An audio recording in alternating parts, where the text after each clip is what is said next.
And welcome back to our live coverage from the Indianapolis Motor Speedway. I'm Anne-Marie Tiernan along with Scott Swan as we see fans making their way into the track on race day morning. It is race day, and we are expecting anywhere between 300 and 350,000 people coming out to the Indianapolis Motor Speedway, the greatest spectacle in racing, and by the looks of things, it's the greatest spectacle in people watching, as it always is. What a wonderful time it is to be here at this track for this big day. I find it so interesting to see what people choose to wear today. I know. It's been awesome. And we've been talking about the potential for rain. Right. And I have you seen a poncho? I have not seen one Not poncho. one. Maybe they're packed away in backpacks. Maybe they are. Maybe they are. Chuck and Lindsay are out and about, and you've been talking about the weather and also a lot of the activities that are happening close to the pagoda area. Hi, guys.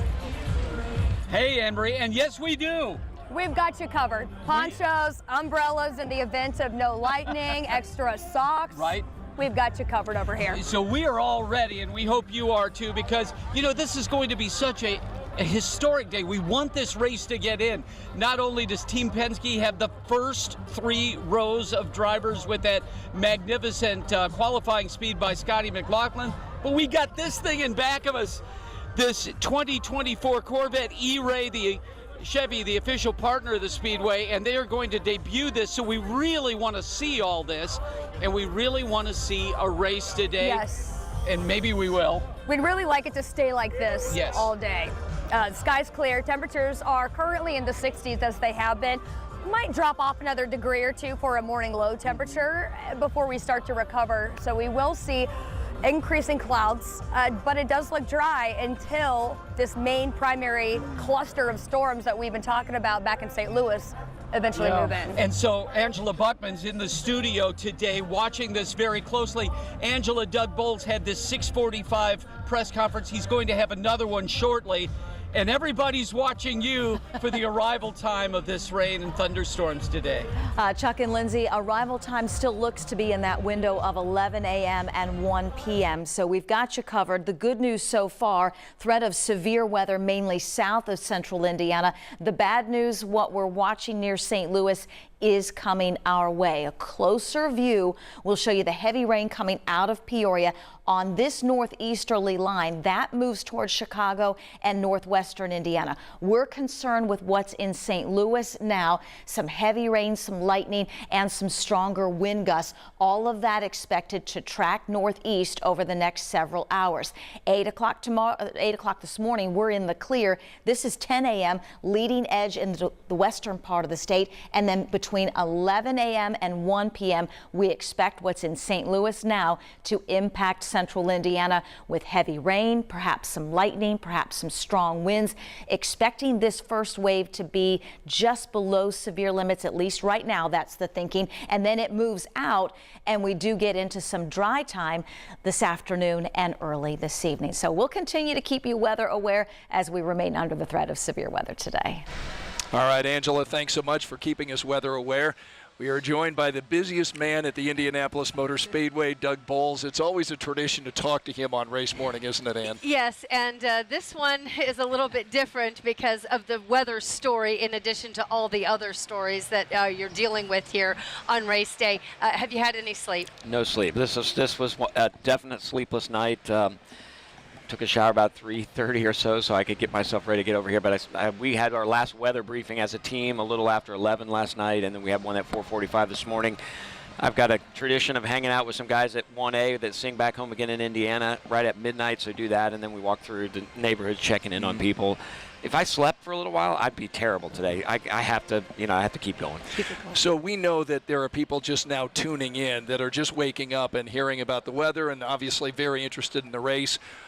Bring our viewers up to speed in terms of where we are, in terms of what the track preparations are for any potential bad weather. So, normally if we were just talking about rain, we wouldn't worry about anything. But because this storm has lightning in it, we are concerned about customers. And as we watch it come forward, we're just trying to make sure everybody knows that this is coming. And if it continues to hold together, we will probably make some decision at some point in time where fans are going to need to leave the grandstands.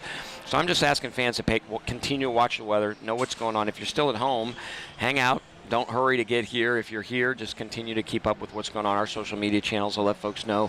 I think by 9:30 or so, we will know really when this is going to hit, and then we'll understand where we are.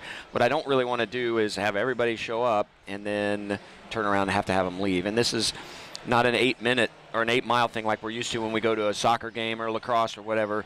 We need a lot more time to let our folks know when the storm's coming. So we could be at a point where we say, hey, we need you to leave the grandstands, and it may look like this right here. But we are going to do everything we can to keep people safe and then do everything we can to get this race in today. What is that time window or interval of estimate that you're dealing with when you're thinking about what it takes time to get people to a safe place? A lot of it depends on what time it happens. You know, if it's right now, there's not a lot of people in grandstands. That's pretty simple to do.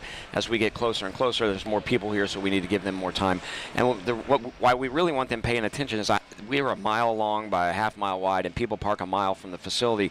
So people need to think about, okay, if I'm going to go back to my car, you may need to leave long before we even think it's time to leave the grandstand. So we're just asking people, think about where you feel safe, where you feel comfortable. Don't wait on me to tell you. I need people to really be paying attention, and then if we have to, we're going to say time to leave the grandstands, and at that point we need them to leave the grandstands. But I hope people will make their own decision as well. Look, we want a full race. We want the full 200 laps to take place, everything to go well. 101 is the number, right? 101 is the, that makes it official. Based on what you're seeing, Angela and the rest of the weather team, do you think we get the entire race in today? I think it depends on where if the back of that storm is 3 o'clock, and we can start drying the racetrack, and you can get on track by 5 o'clock, you probably can get the race in. Sunset's not till 9:02 or whatever, but we also don't want to go to sunset because we need people to be able to leave and get back to their cars. And I don't really think any of us want to start the Indianapolis 500 unless we have a real chance of getting the 500 miles in if it's that late.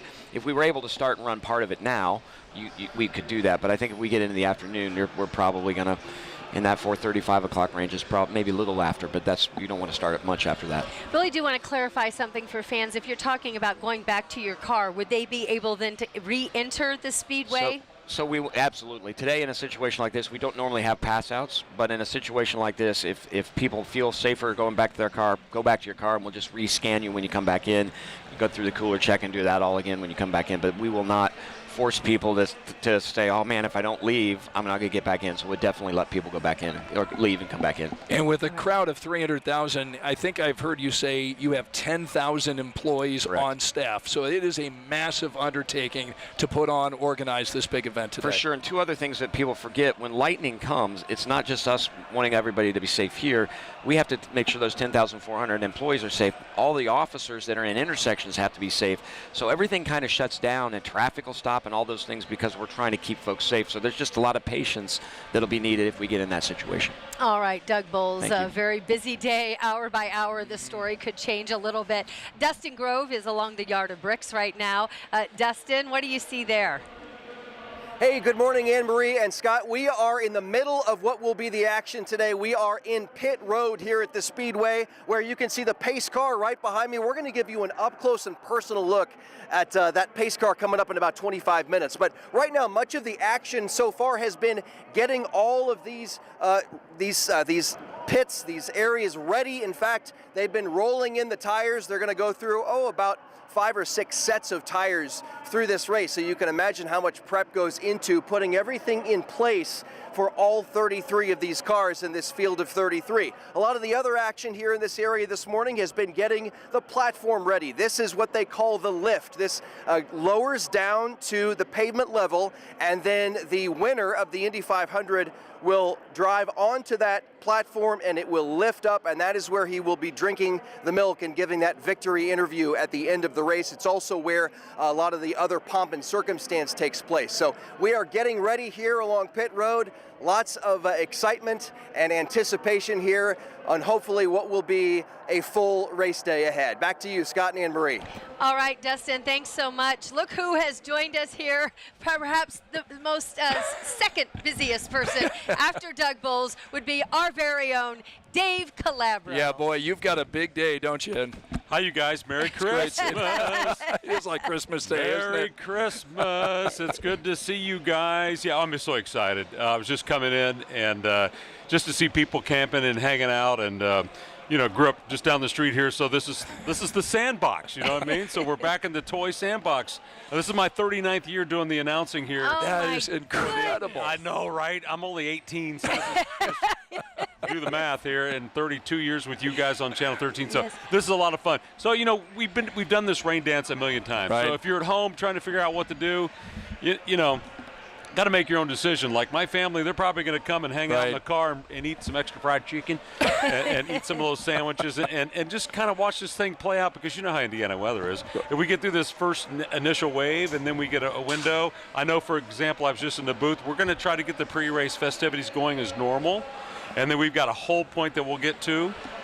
And then we'll just go from there, you know. So what will be the normal things that we will see before they kind of pause? Well, I mean, I think right now, I think it's all about the lightning. You know, the rain's one thing, but, lightning is the big thing. We don't want to have the military marching down through here when we've got storms rolling and all the high school kids with the bands.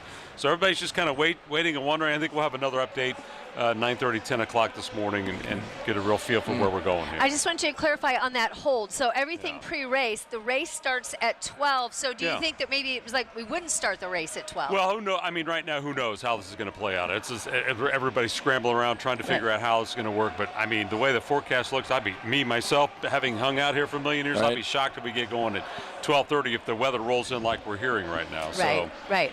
Yeah, Okay. then we'll just kind of hold on all the pre-race, the back home we get in Indiana, and all the stuff that makes you cry and freak out. We're gonna have fun regardless. It's gonna be great. We're gonna figure it out. We may be all soggy and have a bad hair day, but somebody's drinking milk at some point today, you know. And everyone's got a little different take, a little different perspective as you look live at the pagoda here at the Indianapolis Motor Speedway. I'm Anne-Marie Tiernan along with Scott Swan, and we are now joined with Chris Bailey, who is the chief of IMPD, and perhaps no one wants this race to get going more today than Chris Bailey. We've got hundreds of officers out really wanting to make sure we ensure the safety and security of all the fans. Yeah, absolutely. Our partners with the state police and the Marion County Sheriff's Office and, of course, Speedway Police Department are all out here from downtown throughout the track, hoping for a safe and 101 laps, right? Is that what we're looking for? That's the official one. To get this race in so we don't have to do it again tomorrow. But we're prepared. We have contingency plans. We always do. To deal with it. I don't think the crowd will be as big tomorrow as it's going to be today, but we'll get it taken care of. So this is a gigantic crowd, gigantic day for the Indianapolis Metropolitan Police Department. But what does the probability of having rain and storms, what does that do to you? How do you have to change what you do as a police unit? Well, we have to make sure we're in constant communication with those meteorologists and the National Weather Service, but also the staff here at IMS, so we can make good announcements. They can be educated to make plans if we have to tell people to evacuate, how to get out, make sure our messages are clear and they follow those instructions. That's why it's really important for people to stay tuned, follow the IMS and IMPD and state police on social media so you can be aware of what's happening. Before you come, if you're waiting in line right now, is a perfect time to get on IMS's website, look at the know before you come, understand the traffic patterns, all those things, and listen to the instructions that you're given. What are the top 3 things that your officers are dealing with today? Well, obviously number 1 is the weather, 2 is going to be traffic, and 3 is just managing 375,000 people, or 345,000, people inside the track here, making sure that they have a great time and they're safe doing it. You've got officers both outside the track and inside the track. I mean, what are some of the things that you've heard over the past few years about the things that you experience, the things that might, surprise our viewers? If you know anything at all about the Indianapolis Motor Speedway, I'm not sure anything surprises anybody out here, right? So before, I was the real police at one time in my career and had the opportunity to work in Turn 3 and Turn 4 in a snake pit. So there's lots of stories, the Carb Day concerts with Kid Rock and others during those times. So lots of memories and experiences that I have. But things have changed over the years too. The crowd seems to be a little bit different, a little bit more tame than they were. And I've even observed pictures from when my parents and my uncles used to come here. Really? In the old snake pit. Yeah. Back in the day. That's it. Yeah. in the 80s and the 70s. It was much different. There were some stories back then, I'm sure. Oh, yeah. I'm And sure, pictures. Yes. Oh no, evidence.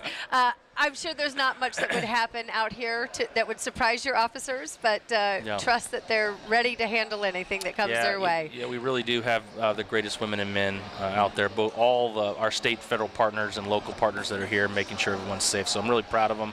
They're resilient. It's going to be a long day for them. So when you see them, say thank you, because regardless if it rains or if we have to do this race tomorrow, they're still going to be here. All right, Police Chief Chris Bailey, thanks so much for everything that you and the men and women for IMPD are doing today for our city. Thanks so much. Good morning. Welcome back to 13 Race Day from Gasoline Alley on this race day morning. We are enjoying a beautiful morning right now and hoping that rain stays away or gets past us very quickly. We're in the Firestone Racing Garage. I'm joined by Kara Kristalik with Firestone Racing. We've got a set of Firestone Firehawk Indy 500 tires here. It's not just one tire. Each one of these tires is different and goes on a particular place on the car, correct? Yeah, all of these slicks, which we'll get to in a minute, are specifically engineered for the corner of the car they're on, and they are specific to the Indianapolis Motor Speedway, developed last October at a test here, and we're all ready for this May. Okay, so you just said slick. So we see the side of this, or the surface, contact surface of the tire, no groove. So we will not be racing in the rain today. Yeah, those slick tires are great for getting all that rubber meeting the road. Not so good if you have water in the surface. That's where you need the channels in the tire to take the rain away from the center. And drivers don't want to have a rain tire around here because visibility is key. Any small variation can cause an issue with a car. So visibility being the main issue, no rain tires here at the Indianapolis Motor Speedway. Okay, Kara, what's a monomer and what's that got to do with sustainability and kind of recycling in tires? Sure, monomer is just a molecule, and I like to think of them as paper clips along a paper clip chain. So monomers, you form together in different configurations, and they make a long paper clip chain, and that paper clip chain goes into our tires, and it makes them extra sticky. Now, what we've been able to do this year is use styrene and butadiene from biosources. We use ISCC certification process to make sure we have the material in our tires. Essentially, it's the waste from the palm oil production. So it's material that would have been thrown away anyway. It's turned into components that go into our race tires. And how many tires total do you have out here this May? A lot. So it's about 5,000 tires. The early open test was rained out, so we carried 37 sets per entrant. So they will have plenty of tires here today. All right, Kara Kristalik from Firestone Racing. Scott and Ann, we're ready. We've got tires, but they will not run in the rain today. Slicks. Yeah, that's right. Rich and I, thanks so much. Good to hear from Firestone. They do such a great job every year. I'm glad she understood all that. I don't. That's a lot of words. That's a lot of words. A lot of science at this hour. All right, let's get over to Matthew Foltz, who is out at the Snake Pit this morning. Matthew, what do you got there? Oh, we got a lot going on. We are out here, got the tunes going, we're vibing, we're good. But hey, I'm joined here by a good big group. You guys excited? You guys ready? Hell yeah! Snake Pit, baby! All right, and he got the boot on. He's out here in a scooter. You're dedicated, man. Hey, no flat tire's gonna keep me down. I'm here for the count, torn Achilles and all, baby. There you go. And this is not the first time you guys will come out here. You guys come out here every year? My 8th year. I'm from Indianapolis originally. Best day of the year. So proud to be a Hoosier around this time of year. There you go. Talk about the outfits. Decked out in the American flag. I mean, that's the only way to do it. American flag head to toe. Proud to be a part of this country. Proud to be a part of this state, baby.